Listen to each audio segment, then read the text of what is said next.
Merci beaucoup monsieur le président ñi ngi lay nuyu di la jox sa wàccuwaay di nuyu monsieur le ministre de l'intérieur ak naataangoom yi mu àndal waaye tamit ñi ngi nuyu madame la secrétaire d'État di nuyu suñu collègue honorable yi fi teew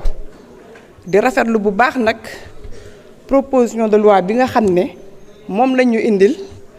dañ indi ci ay coppite yu am solo ndax projet de loi bi nga xamante ne si ne ci la article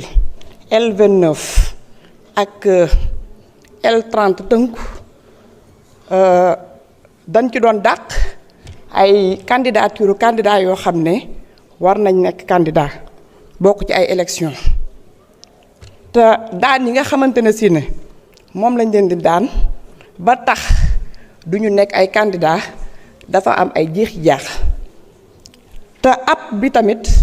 ab daan yi tamit dafa desee leer ci bopp askan bi loolu moo waral tey jii ñuy sàkku ay coppite am ba tax ñu indi proposition de loi bi kon ñu ngi koy rafetlu ndax dina permettre à ce que bépp candidat boo xamante ne si ne bëgg nga samp sa ndënd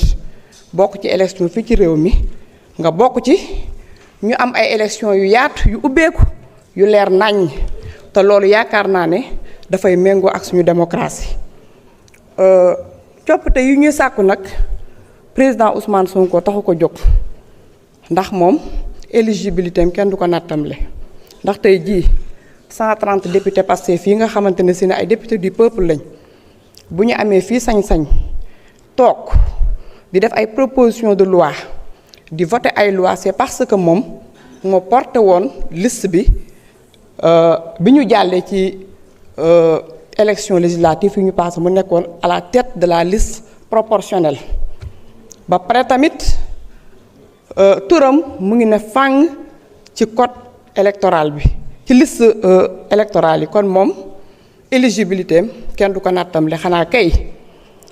coppite yi li ñu bëgg ñu jooyante ko mooy ñi nga xamante ne si ne ñi ngi dàq seen ay candidature bëgg ñu ñëpp bokk ñu am ay élection yoo xamante ne si ne élection yu transparente la comme ni ko askanu Sénégal bëggee